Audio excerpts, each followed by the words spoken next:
ठीक है भाई, आखिरी टॉपिक हमारा है second last, shielding effect. Shielding effect, shielding effect से क्या मुराद है?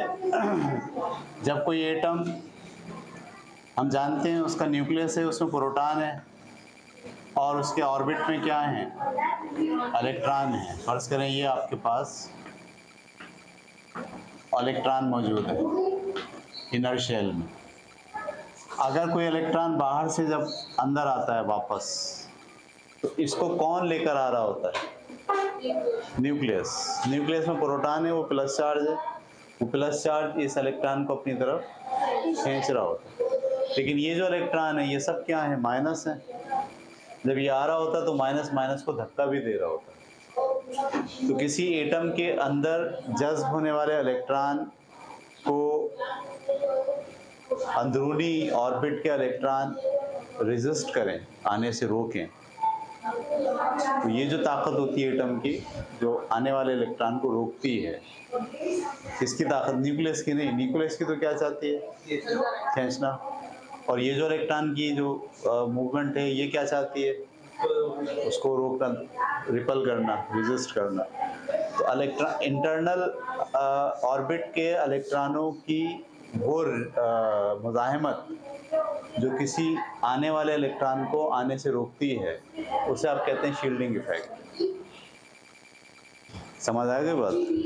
जब किसी एटम में इलेक्ट्रॉन किसी दूसरे एटम से एटम में दाखिल हो रहा होता है, तो उसको लाता कौन है खींच के? न्यूक्लियस। लेकिन इसके लाने में, उसके आने में इंटरनल ऑर्बिट के जो इलेक्ट्रॉन हैं वो रेजिस्टेंस पेश करते हैं।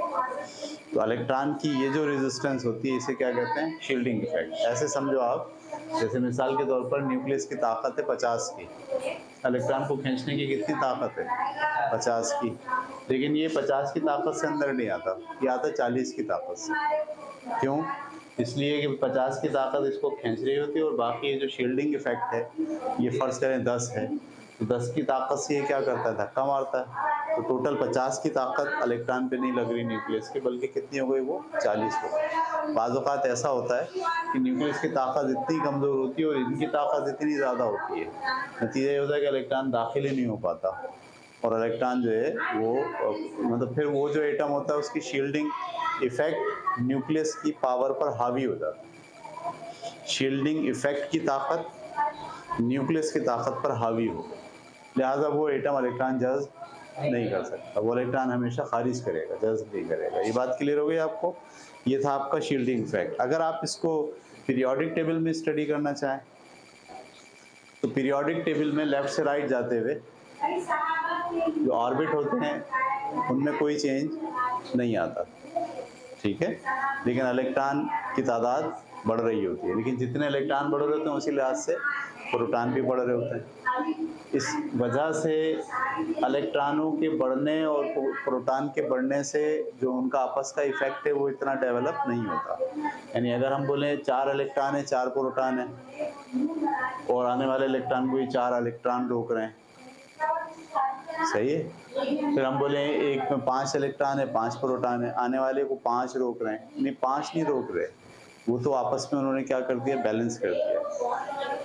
या हम यूँ भी कह सकते हैं बैरूनी ऑर्बिट्स में इलेक्ट्रॉन जितने ज़्यादा होंगे, शील्डिंग इफेक्ट उतना ही ज़्यादा हो। ये तो समझ में आ रहा है। लेकिन अगर आप इसको पीरियोडिक टेबल में स्टडी करें, तो पीरियोडिक टेबल में आपकी बुक में ही लिखा है कि लेफ़्ट से राइट जाते हुए शील्डिंग इफेक्ट पर कोई असर नहीं पड़ता पीरियड में,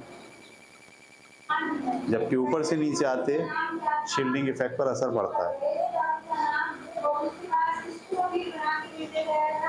ऊपर से नीचे आते हुए तो ऑर्बिट बढ़ रहे हैं, न्यूक्लियस वैसे ही दूर हो रहा है। जब न्यूक्लियस दूर हो रहा है तो न्यूक्लियस की जो अट्रैक्शन है आने वाले इलेक्ट्रॉन पर, वो कम हो रही है।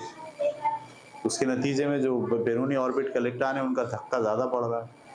इसीलिए ऊपर से नीचे आते हुए, क्योंकि ऑर्बिट बढ़ रहा है, ऑर्बिट चेंज हो रहे हैं, और न्यूक्लियस क्योंकि दूर होता चला जा रहा है, उस इलेक्ट्रॉन को खींचने की ताकत न्यूक्लियस की कमज़ोर पड़ रही है, शील्डिंग इफेक्ट बढ़ रही है। तो ग्रुप में ऊपर से नीचे आते हुए शील्डिंग इफेक्ट में इजाफा होता है, लेकिन लेफ्ट से राइट जाते हुए शील्डिंग इफेक्ट सेम रहती है, कोई फ़र्क नहीं पड़ता, इसलिए कि ऑर्बिट में इजाफा नहीं हो रहा। इलेक्ट्रॉन तो बढ़ रहे हैं लेकिन इलेक्ट्रॉन के साथ क्या प्रोटॉन भी बढ़ रहे हैं, इसलिए उतना ज़्यादा इम्पैक्ट शील्डिंग इफेक्ट में डेवलप नहीं होता। तो जो रुझान बना आपका पीरियोडिक टेबल के अंदर वो ये है कि ऊपर से नीचे आते हुए एलिमेंट्स के शील्डिंग इफेक्ट की वैल्यू ज़्यादा होती है, यानी रिपल करने की जो सलाहियत है वो ज़्यादा होती है। क्यों ज़्यादा होती है? इसलिए कि ऑर्बिट बढ़ रहे हैं और न्यूक्लियस दूर हो रहा है, तो वो आने वाले इलेक्ट्रॉन को खींच नहीं पा रहा। नतीजे में जो ऑर्बिट ज़्यादा हुए हैं उनके जो इलेक्ट्रॉन है वो रिपल करना शुरू कर दे रहे हैं। तो शील्डिंग इफेक्ट में ऊपर से नीचे आते हुए शील्डिंग इफेक्ट की वैल्यू में इजाफा होता है और लेफ्ट से राइट जाते हुए पीरियड के अंदर वो कांस्टेंट रहती है। ये बात क्लियर हो गई आपको?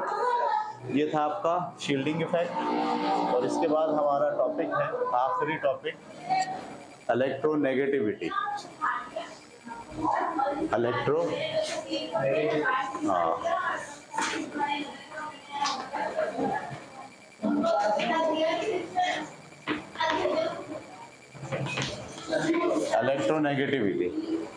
इलेक्ट्रोनेगेटिविटी से क्या मुराद है? देखिए अभी हम आगे जाके पढ़ेंगे, बॉन्ड बनते हैं, सही है। जैसे ये हाइड्रोजन है ना, हाइड्रोजन के पहले ऑर्बिट में एक इलेक्ट्रॉन होता है, ये अपना ऑर्बिट में एक इलेक्ट्रॉन के बजाय 2 इलेक्ट्रॉन चाहता है, ऑर्बिट फिल हो जाएगा 2 इलेक्ट्रॉन से। तो ये क्या करता है, अपने जैसे एक और हाइड्रोजन को के सामने आ जाता है, इसको भी 2 चाहिए, इसको भी 2 चाहिए, तो ये दोनों क्या करते हैं, आपस में इश्तराक कर लेते हैं। क्या कर लेते हैं? हाँ, इश्तराक का मतलब शेयरिंग कर लेते हैं इलेक्ट्रॉन। अब ये जो 2 इलेक्ट्रॉन है वो इसमें भी है, ये 2 इलेक्ट्रॉन इसमें भी शेयर कर लेते हैं। अपने ऑर्बिट को में इलेक्ट्रॉनों की तादाद पूरा करने के लिए वो इलेक्ट्रॉनों की क्या कर लेते हैं, शेयरिंग कर लेते हैं। जब शेयर करते हैं तो एक इलेक्ट्रॉन का पेयर डेवलप हो जाता है। क्या डेवलप हो जाता है? इलेक्ट्रॉन का पेयर, शेयरिंग पेयर। इस पेयर को ये वाला एटम का न्यूक्लियस भी खींच रहा है अपनी तरफ, इस पेयर को ये वाले एटम का न्यूक्लियस भी अपनी तरफ खींच रहा है। न्यूक्लियस की वो फोर्स जो शेयरिंग इलेक्ट्रॉन के पेयर को अपनी तरफ खींचती है, वो फोर्स उस एटम का इलेक्ट्रोनेगेटिविटी कहलाता है। पकड़ पाए? किसी एटम के न्यूक्लियस की वो फोर्स जिसके ज़रिए वो शेयरिंग इलेक्ट्रॉन का जो पेयर है उस पर जोर लगा रहा होता अपनी तरफ, वो कुव्वत उस एटम की इलेक्ट्रोनेगेटिविटी कहलाती है। किसी भी एटम का न्यूक्लियस शेयरिंग जो इलेक्ट्रॉन का पेयर है उसको जितनी कुव्वत से अपनी तरफ खींचता है वो कुव्वत उस एटम की इलेक्ट्रोनेगेटिविटी कहलाती है। ये बात क्लियर हो गई? अब इलेक्ट्रोनेगेटिविटी को पीरियोडिक टेबल में अगर आप स्टडी करें तो देखिए ये ताकत कब ज़्यादा होगी जब एटम का साइज कम होगा। अगर एटम का साइज ज़्यादा होगा, बड़ा होगा, तो न्यूक्लियस क्या होगा, उस पेयर इलेक्ट्रॉन से दूर होता जाएगा और उसकी फोर्स कमज़ोर पड़ती जाएगी।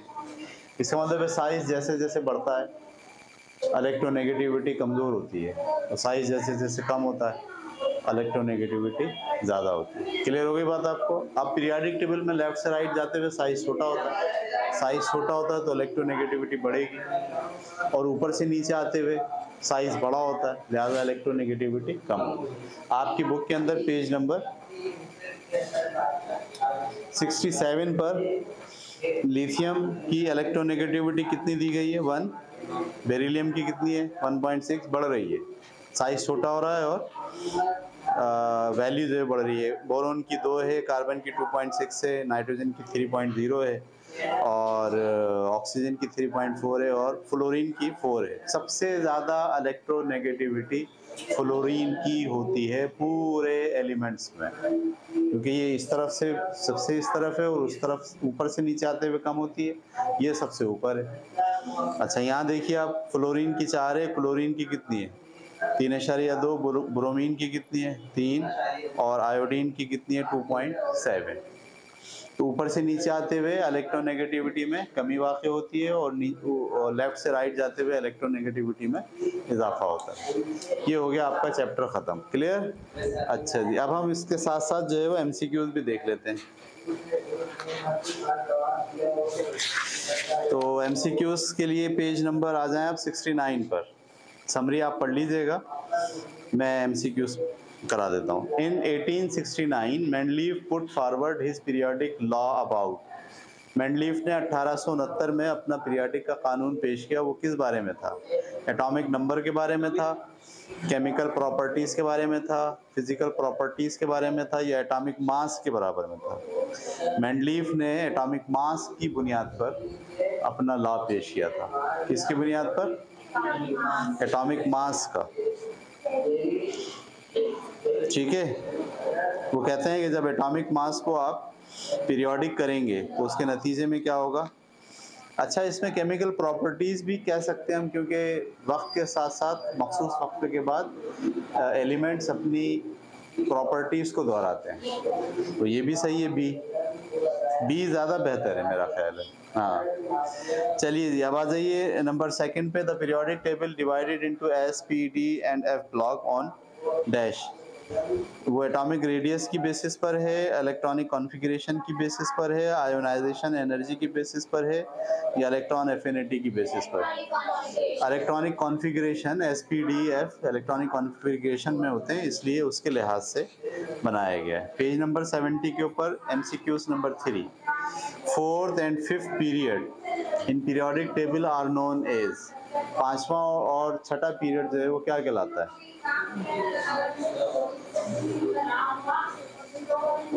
लॉन्ग पीरियड कहलाता है, ये वेरी लॉन्ग कहलाता है, ये शॉर्ट कहलाता है?